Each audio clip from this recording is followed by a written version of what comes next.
Hello everyone, welcome back to Money Matters. आज बात करने वाले हैं आरती सरफेक्टेंट लिमिटेड के ऊपर। आप लोगों ने बहुत से क्वेश्चंस पूछे हैं इस स्टॉक के ऊपर। आज इसका एनालिसिस आपके सामने रहेगा।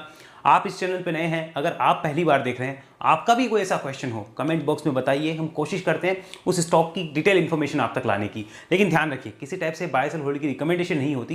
ये सिर्फ और सिर्फ एक एजुकेशन एनालिसिस है, जिससे आप समझे कि किस सिचुएशन में मार्केट में क्या क्या ऑप्शंस एज ए रिटेलर हमारे पास अवेलेबल होते हैं। और हमारा मकसद न्यूज़ की इन डेप्थ एनालिसिस करना नहीं है। हमारा मकसद आपको यह दिखाना है कि आप कम जानकारी होने के बावजूद चार्ट और फंडामेंटल्स को देख के काफी कुछ जुटा सकते हो, जिसमें चार्ट का मेन रोल होता है। आपको इधर उधर न्यूज़ देखने की जरूरत नहीं है। कंपनी के अंदर क्या चल रहा है वो आपको और मुझे कोई नहीं बताएगा, ना हम एक आम आदमी होने के नाते उसी उतनी एक्सेस कर सकते हैं। तो ये जब जो हवा बनाया जाता है कि कंपनी के अंदर की जानकारी रखो, रिसर्च करो, ये करो, ये संभव ही नहीं है। ये सिर्फ बनाने की बातें हैं कि डिटेल रिसर्च करिए। ये उनके लिए जिनके पास बड़ी कैपिटल है। छोटी कैपिटल वाले कब रिसर्च करने जाएंगे? ऐसा होना मुश्किल है। तो हमारा मकसद है कि जितनी इंफॉर्मेशन अवेलेबल है उसमें बेस्ट एनालिसिस कैसे आए वो आपके सामने प्रेजेंट की जाए। तो आज बात कर रहे हैं आरती सरफेक्टेंट की। कंपनी का चार्ट आपकी स्क्रीन पे चल रहा है। अगर आप ध्यान से देखेंगे पता चलेगा आपको कंपनी का लिस्टिंग के बाद में क्या रहा है डाटा। देखिए, लिस्टिंग के बाद में यहां पर कंपनी में गिरावट आई थी जो आपको दिख रही होगी। मैं इसको आपको दिखाता हूं।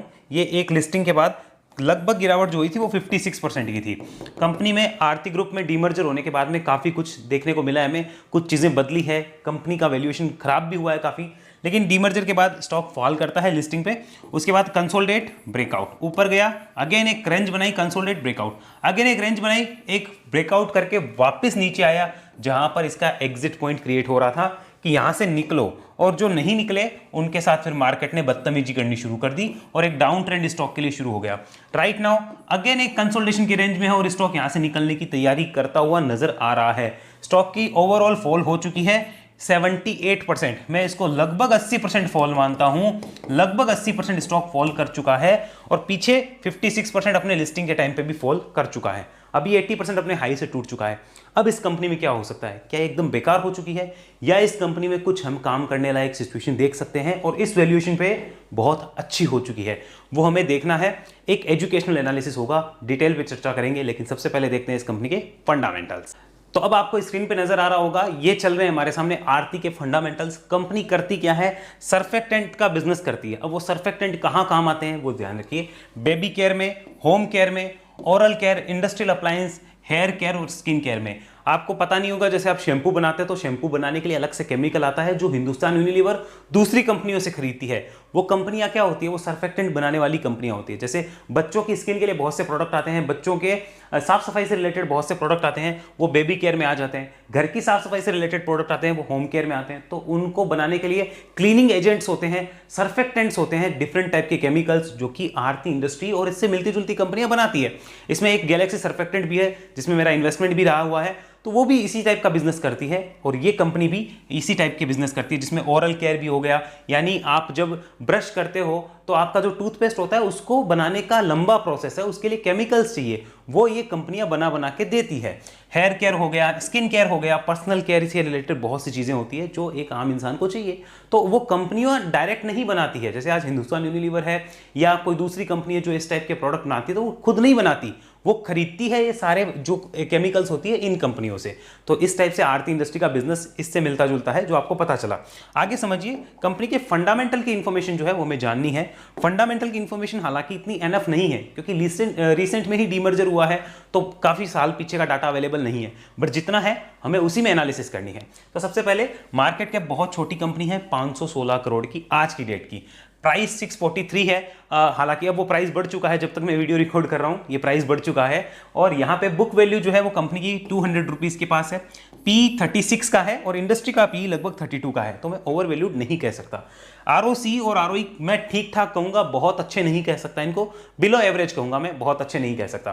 प्रमोटर्स की होल्डिंग ठीक ठाक कह सकते हैं।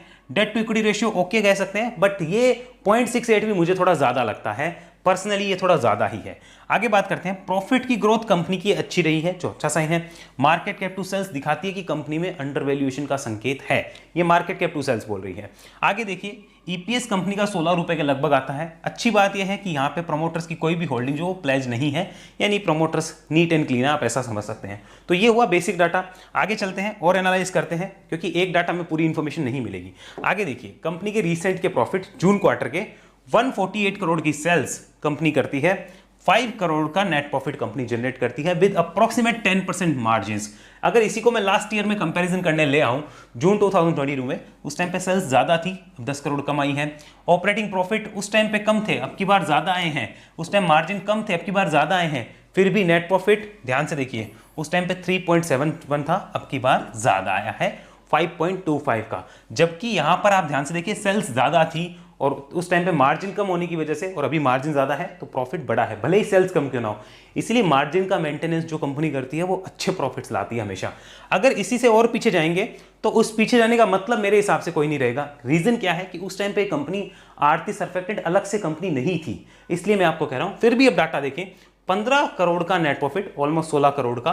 कब की बात है? दिसंबर 2020, जब आरती सर्फेक्टेंट के बिजनेस को अगर अलग करके देखा जाता तो 340 करोड़ की रेवेन्यू आई थी और ऑपरेटिंग प्रॉफिट 33 करोड़ का विद 10% मार्जिन अप्रोक्सीमेट, और यहां पर 16 करोड़ का नेट प्रॉफिट, ईपीएस ऑफ 18 रुपए 75 पैसा। ये उस टाइम की बात है, बट मेरे हिसाब से रिलेवेंट नहीं है। हम इस डाटा को काम ना लें तो ही बेटर है। बट ये देख सकते हैं कि पिछले कई सालों से आपको एक चीज दिखेगी इस कंपनी की, यहां पे ग्रोथ नहीं है। देखिए, ग्रोथ इज मिसिंग हियर। 150, 130, 140, 150, 130, 140, इतने ही करोड़ की सेल्स में अटकी हुई है कंपनी, ग्रोथ नहीं कर पा रही है। तो ये चीज हमारे लिए सोचने वाली है कि भाई साहब, कंपनी में ग्रोथ क्यों नहीं आ रही। यही वजह है कि मार्केट पहले प्रीमियम का प्राइस दे रहा था ये सोच के कि ग्रोथ है, बट नहीं हुई, तो उस हिसाब से पिटाई भी होती है शेयर की। आगे चलिए, अभी बहुत सी चीजें हैं जो आपको पता चलेगी। लास्ट में मैं ये भी बताऊंगा मैं इस कंपनी में अभी क्या कर रहा हूं। ये ईयरली P&L है हमारे सामने। मेरे हिसाब से 2021 के बाद का रिलेवेंट होगा, उससे पहले का वो रिलेवेंट नहीं है। ये देखिए, 466 करोड़ की ईयरली सेल्स, मार्जिन अगेन 10% रहते हैं जो ओपीएम होता है, और यहां पर 22 करोड़ का कंपनी ने प्रॉफिट पोस्ट किया था। उसके बाद देखिए 21 के बाद में वो प्रॉफिट ही नहीं आ रहे हैं। देखिए, वो प्रॉफिट ही नहीं है। यहाँ पे देखिए, इस साल उम्मीद है 14 करोड़ के प्रॉफिट की, बट मैं सोचता हूँ इस साल ये 20 करोड़ से ऊपर का प्रॉफिट जाएगा। मैं थोड़ी बहुत रिसर्च कर लेता हूँ, क्योंकि रिसर्च एनालिस्ट हूँ, तो इतना बहुत रिसर्च हमें आती है, लेकिन एक आम आदमी के लिए वो संभव नहीं है। मेरे हिसाब से ये इस साल के प्रॉफिट 14 करोड़ नहीं आएंगे, 20 करोड़ से 25 करोड़ के बीच के प्रॉफिट आ सकते हैं। मेरा अनुमान है, मैं भी गलत हो सकता हूं, जैसे ये एक वेबसाइट्स गलत हो सकती है वैसे मैं भी हो सकता हूं, बट मेरा अनुमान है 20 से 25 करोड़ के प्रॉफिट इस साल पोस्ट होंगे कंपनी के। ये 14 करोड़ के नहीं रहेंगे, ज्यादा प्रॉफिट पोस्ट होंगे, मुझे ऐसा लगता है। जिस हिसाब से मेरी रिसर्च है वो ये मुझे डाटा बता रही है। आगे समझिए, कंपनी का ब्रेकअप समझ लीजिए लोकेशन वाइज। कंपनी की डोमेस्टिक रेवेन्यू है 70% के लगभग की रेवेन्यू डोमेस्टिक रेवेन्यू है, और बाकी जो है अदर रेवेन्यू भी कंपनी की आती है। ये सिंपल डाटा है जो आपको पता होना चाहिए, सिंपल नॉलेज वाली बात है, बट देखनी जरूर चाहिए इन चीज़ों को। आगे, शेयर होल्डिंग पैटर्न, प्रोमोटर्स के पास 50% के लगभग की होल्डिंग, एंड अदर प्लेयर्स के पास में 50% की। नो एफआईआई, नो डीआईआई, कोई बड़ा रोल नहीं। सिंपल डाटा जो कि एनएफ नहीं होते हैं, ये एनएफ नहीं है डाटा, क्योंकि इनको लेकर हम कुछ माउथ वाटरिंग वैल्यूएशंस नहीं निकाल सकते, ना ओवर वैल्यूएशन की कुछ बात कर सकते हैं। तो ये नॉर्मल डाटा है जिनको हम ज्यादा एनालाइज नहीं कर सकते, ये हमें पता होना चाहिए। अब चलिए, अब बात करेंगे हम चार्ट के ऊपर। ये हमने कंप्लीट एनालाइज किया, देखते हैं आरती सर्फेक्टेंट का चार्ट क्या बोलता है, क्योंकि देखिए, चार्ट ही बताएगा, चार्ट ही जिताएगा। चार्ट को सीखेंगे तो ही हमें कुछ समझ आएगा। मेरे हिसाब से हमें चार्ट को जरूर फोकस करना है, तो लेट्स डू चार्ट पे चर्चा।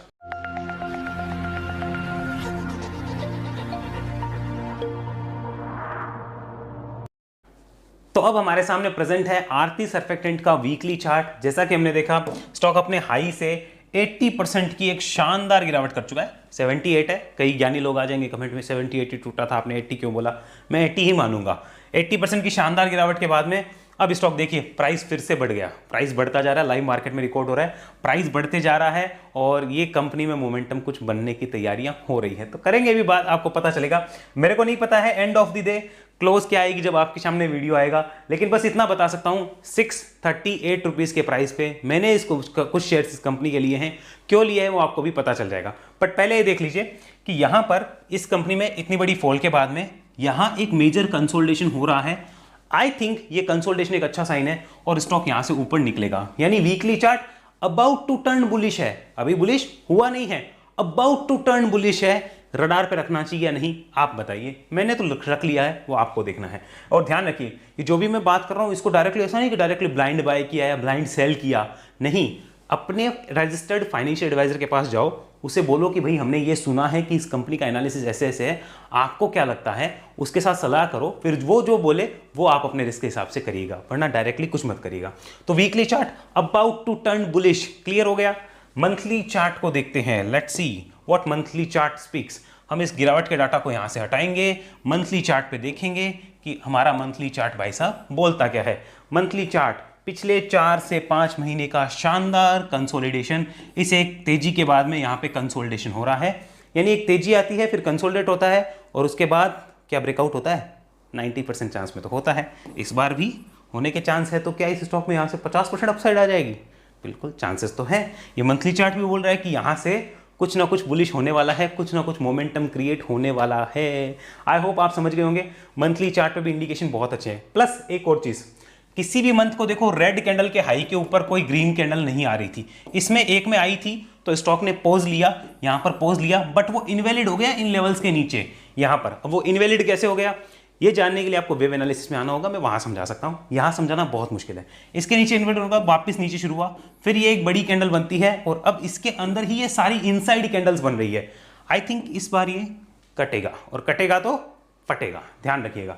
तो ये मंथली चार्ट भी अबाउट टू टर्न बुलिश है और ऑलमोस्ट बुलिश हो ही चुका है, यानी 90% चांसेस कि बॉटम इज डन। ये मुझे लगता है बॉटम डन, मतलब मोर पेन अब नहीं है, नो मोर पेन, ज्यादा पेन नहीं है, bottom done. 90% chances, possibility, probability, संभावना, गारंटी नहीं, ये ध्यान रखिएगा।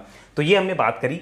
आगे चलते हैं डेली चार्ट। सबसे इंपॉर्टेंट डाटा है डेली चार्ट का, हर किसी को देखना चाहिए और मैं सबको बताता हूं कि अब डेली चार्ट जरूर देखा करो, क्योंकि डेली चार्ट देख के ना बहुत सी चीजें क्लियर हो जाती है। ये देखिए, ये हमने डेली चार्ट यहाँ पे लगा लिया, आपको सामने क्लियर पिक्चर आनी चाहिए, हर एक चीज आपको दिखनी चाहिए। मैं यहाँ पे एक चीज और लगा देता हूं, ये मैंने लगाया है आप लोगों के सामने 200 डेज का मूविंग एवरेज। ध्यान से समझिए, स्टॉक लिस्टिंग के बाद में क्या कर रहा था, ऊपर जा रहा था, यहाँ पे टूटा, इंडिकेशन था निकलो यहाँ से, यहाँ पे ऊपर आने की कोशिश हुई, बट वो सस्टेनेबल नहीं था।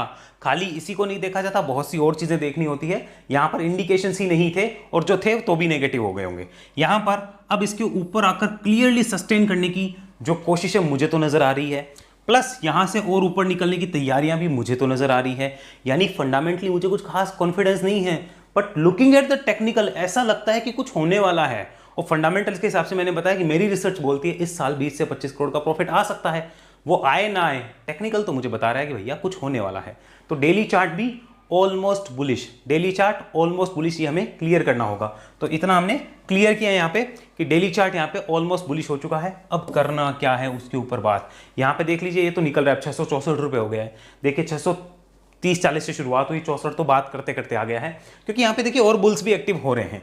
अब बात करते हैं वापस वीकली चार्ट पे, हैव अ लुक। करना क्या है, क्योंकि क्लियर पिक्चर देखिए वहीं समझ आएगी हमें एग्जैक्टली। तो अब इस चीज़ को समझ लेते हैं यहाँ पर ध्यान से।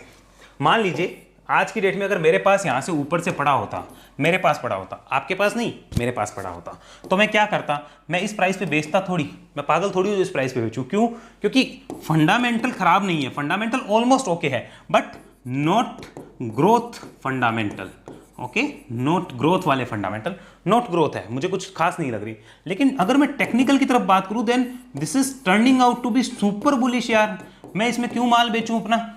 अगर मैंने कहीं से ऊपर से भी ले लिया, यहां से, तो मैं अब जब बुलिश होने वाला है तो इसमें माल क्यों बेचूं अपना? मैं इतना पागल थोड़ी हूं इसमें माल बेचूंगा, यहां तो मैं बिल्कुल नहीं बेचूंगा। 664 रुपए के आसपास बेचने में कोई भलाई है क्या, अगर मैंने ऊपर से कहीं भी ले रखा है? और डेली, वीकली, मंथली, यानी DWM तीनों जब पॉजिटिव हो रहे हैं तब मैं माल बेचूं अपना? क्यों भाई, मैं तो नहीं बेचता। अगर मैं होता तो मैं तो नहीं बेचता। आपको क्या करना है वो कौन बताएगा?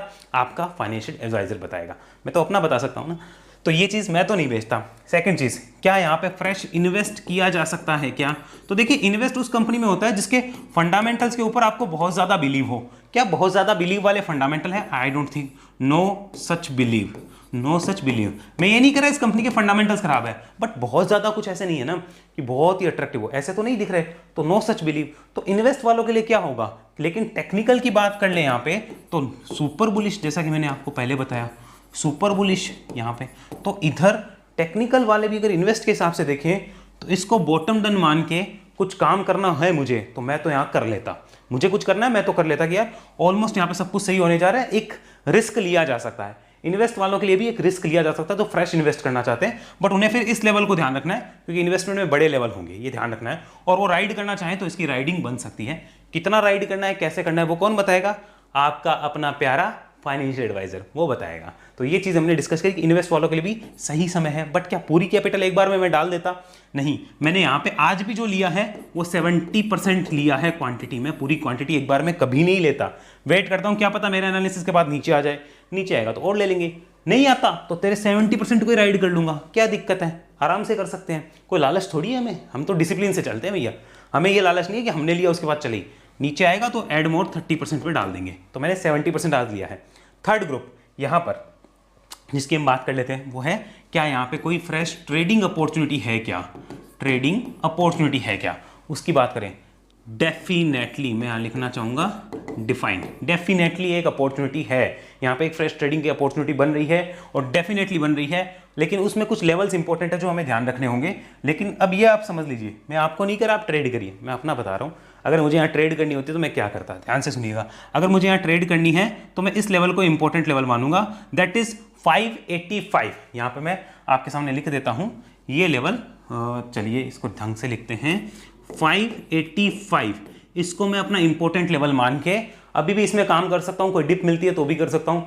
585 के नीचे आता तो मैं ये मान के चलूंगा कि बुल्स वीक हो जाएंगे, बुल्स वीक, इसके बिलो, बुल्स वीक बिलो 585 के नीचे वीक हो जाएंगे, वरना तब तक स्ट्रांग है तो तब तक मुझे डरने की कोई जरूरत नहीं है। आगे चलिए, अगर मैं बात करूं अपसाइड की तो इमीडिएटली तो मुझे दिखता है कि 720 रुपीज़ की फर्स्ट रेजिस्टेंस मुझे नजर आ रही है। उसके बाद में 770 रुपीज़ की ट्रेडर्स के लिए एक अनदर रेजिस्टेंस होगी जो मुझे नजर आ रही है, और फिर मुझे 850 प्लस के लेवल इस कंपनी में नजर आते हैं for traders, not for investors. ध्यान से सुनिए, फॉर ट्रेडर्स ओनली। ये देखिए, फॉर ट्रेडर्स जो स्विंग ट्रेड करते हैं उनके लिए नजर आते हैं। अगर मैं स्विंग ट्रेड करता तो मैं इन 3 टारगेट के लिए प्ले कर सकता था with this as my support, important support, तो ये हो जाता। लेकिन इन्वेस्टर वाले जो है वो ध्यान देना, ये तो मैंने क्लियर कर दिया, ध्यान रखिएगा, इनको स्क्रीनशॉट ले लो, नोट डाउन कर लो। ये लेवल लेके किसके पास जाओगे? अपने प्यारे फाइनेंशियल एडवाइजर के पास जाना, उस प्यारे को बोलना, देखो प्यारे ऐसा ऐसा है, क्या लगता है, वो प्यारा जो बताए उसके हिसाब से काम करना। ओके, अब यहाँ पर बात करते हैं हम लोग जो इन्वेस्टर मेंटेलिटी के हैं। जैसे कि यहाँ पे अभी रिसेंट में मैंने किस पर्पस से उठाई है, मैंने इन्वेस्ट के पर्पस से लिया है। और इन्वेस्ट के पर्पस से क्यों लिया है समझ लीजिए। मेरा मानना है कि ये स्टॉक आने वाले टाइम में इजीली यहाँ पे 900 रुपए का जो फर्स्ट हर्डल है इन्वेस्टर्स के लिए, वहां पर जा सकता है। वहां पर गया तो ये स्टॉक मेरे लिए अप्रोक्सीमेट 40% रिटर्न जनरेट करके देगा, 40 to 45% रिटर्न जनरेट करके दे सकता है। अगर 600 पे लिया होता तो 50% रिटर्न हो जाते, बट 640 के आसपास लिया है तो 40 to 45% की रिटर्न इजीली जनरेट करके दे सकता है इस रेंज में आकर। तो सिंपली वहां पर मैं अपना आधा प्रॉफिट लेने की सोचूंगा। और देखो, मैं तो बीच में कहीं भी मुझे दिखा कि पैसे की जरूरत है तो लेना ही पड़ेगा, लेकिन मैं एक बता रहा हूं कि इन्वेस्टर्स के लिए यहां पर एक आधा प्रॉफिट लेने का पॉइंट हो सकता है। रिमेनिंग को कॉस्ट टू कॉस्ट के साथ अगर वो राइड करे कोई भी थ्योरी के हिसाब से, चाहे वो ट्रेंड के हिसाब से करे या कोई भी थ्योरी के हिसाब से, तो काम कर सकते हैं। जैसे कि एग्जांपल के तौर पे समझ लीजिए कि कोई राइड करना चाहता है स्टॉक को, तो कैसे होता है कि ये स्टॉक यहां से मानो 800 गया तो अब उसने अपना इंपॉर्टेंट लेवल 720 कर दिया, उसके बाद में 900 गया तो अब यहाँ पे 800 रुपए को अपना स्टॉप लॉस बना लिया। अब 1000 चला गया तो 900 को बना लिया, 1200 चला गया 1000 को बना लिया, 1300, ऐसे करते करते करते करते राइड होता है। फिर अचानक मानो ऐसे झटका लगे तो यहाँ पे पोजीशन काट देनी चाहिए और कोई दूसरी कंपनी सर्च करनी चाहिए। बाकी किसी को 15 साल 20 साल बैठना है, फिर ये कहना है कि देखो 15 साल पहले ये भाव था अब ये हो गया, तो वो तो किसी भी प्राइस पे ले ले, फिर तो सब कुछ बढ़िया है, 15 साल बैठना है तो। लेकिन सिस्टमेटिक तरीके से काम करना ही चैलेंज होता है, लेकर बैठना कोई चैलेंज नहीं है। सिस्टमेटिक तरीके से काम करोगे तब पता चलेगा, और लेकर बैठा वैसे भी नहीं जाएगा लोगों से, चाहे कितना ही क्यों ना बता दिया जाए। तो ये क्लियर हुआ। टोटल अपसाइड 674, देखिए 674। बात करते करते आरती सर्फेक्टेंट, मैंने कहा था ना आपको कि ये बढ़ते जा रहा है और यहाँ पे मोमेंटम क्रिएट होते जा रहा है। आपकी मर्जी है आपको क्या करना है। मैंने अपनी एनालिसिस एक्सप्लेन करी है, कोई रिकमेंडेशन नहीं है। हो सकता है शेयर मेरे लेने के बाद धड़ाम से नीचे आ जाए, तो मेरी जैसी गलतियां आप ना करें, लेकिन सीखने का काम आप जरूर करें। ये एनालिसिस सीखनी है, वेब एनालिसिस में आइए, जहां पर हम बात करेंगे टोटल चार्ट एनालिसिस और टेक्निकल से रिलेटेड। आप मेरे साथ 1-2 महीने सीखेंगे, वहाँ 1 to 1 लाइव मेरे साथ आप सीखेंगे, और उसके बाद में आप हमारे ट्रेनिंग्स ग्रुप का लाइफ टाइम पार्ट बन के रहेंगे, ताकि आपको मेरी असिस्टेंट नॉलेज और एक्सपीरियंस का फायदा लगातार मिलता रहे। और साथ में व्हाट्सएप ग्रुप से कनेक्ट होना चाहते हैं जहाँ मैं मोमेंटम चार्ट पोस्ट करता हूँ, तो उसके लिए आपको Zerodha angel app stocks, link description में है, अकाउंट खुलाना है हमारे लिंक से और इस नंबर पर डिटेल भेज देनी है, टीम आपको ऐड कर देगी। और ये ध्यान रखिए कि वेव एनालिसिस कोई छोटी मोटी प्रोग्राम नहीं है, वो कोई कोर्स नहीं है रिकॉर्डेड, लाइव आप मेरे साथ सीखते हैं, डेली आप मेरे साथ कनेक्ट होते हैं। और लाइव सीखने के बाद लाइफ टाइम ट्रेनीज ग्रुप में रहते हैं, क्योंकि हमें भरोसा है अपने ट्रेनीज पर कि वो लाइफ टाइम रहेंगे तो अच्छी नॉलेज और गेन कर पाएंगे, और हमें भरोसा है खुद पर कि हम उनको अच्छी नॉलेज अपने एक्सपीरियंस को शेयर करते रहेंगे। ऐसा नहीं सीखा और चले गए, सीखने के बाद वो साथ ही हैं और हमेशा साथ ही रहेंगे। ये हमारी तरफ से एक कमिटमेंट होता है ताकि उनको बेनिफिट मिलता रहे, ऐसा ना लगे कि सिखा के छोड़ दिया, वो कभी नहीं लगना चाहिए। तो कुछ हमारी तरफ से कमिटमेंट रहती है। आप भी जानना चाहते हैं, इस नंबर पर कॉल करके पूछ सकते हैं, अगले बैच की डिटेल ले सकते हैं और अपना वेब एनालिसिस कोर्स जो है उसे आप ज्वाइन कर सकते हैं। मिलेंगे अगले वीडियो में, तब तक के लिए आपका धन्यवाद। जय हिंद, जय भारत।